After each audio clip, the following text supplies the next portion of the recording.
Әлқиса ұлық Алла адам пайғамбар жаратқаннан кейін неше түрлі құдіретін көрсетті дейді. Мына беліндегі бүкіл ұрпағына Аллахтаған кеңістікке тардай шашып жіберіп еді.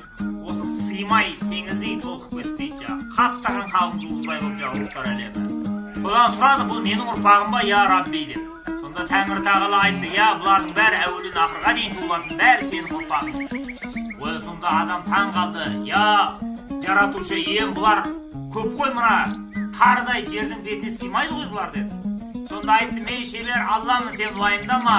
Бұлардың жартысы әкесінің белінде жүреді, жартысы шешесінің жатырында жатады. Өлгендері жерге жұтылады, тірілері тіршілік қылады. Туылмағандар мына жаққа кезегімен кете береді осылай деп айтты. Сонда адам сұрады, егер бұлардың бір жақындарына қаза жетіп қайтып жерге жүрілатын болса, ол көзі тірі бауырларына ауыр ғой бұл қаза, оны қалай көтереді деді.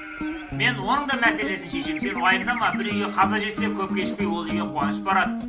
Үйінде дүниеға сәби келеді, немерелі болады, балалы болады, шағалы болады. Бесті жатқан баланың күлкісін естіген кезде олар алдыңғы аталарының, қаза болған бауырларының бүкіл қайғы қасіретін ұмытып кетеді деді. Содан енді адам бүйтіп ұрпағына қарап тұрса дейді, әр қайсының түрі әртүрлі, әркім әрқалай киінген, мына ұлттар ұлыстарға бөлінген, бұлардың салт санасы, діндері, сөйлейтін тілдері, ұстанатын ғұрыптары біреуі біреуіне ұқсамайды екен. Сонда айтты, я Рабби, мыналар түрлі ғой деп айтты дейді.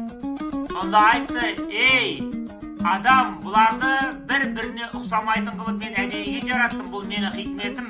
Мәгәр әки бұлардың бәрінің түрі бір-біріне ұқсап кетсе, атасы немересін, немересі баласын, баласы шағасын, енесі келінін айыра алмайды, бәрі бірдей түрде тұрса не болады сосын деп айтты.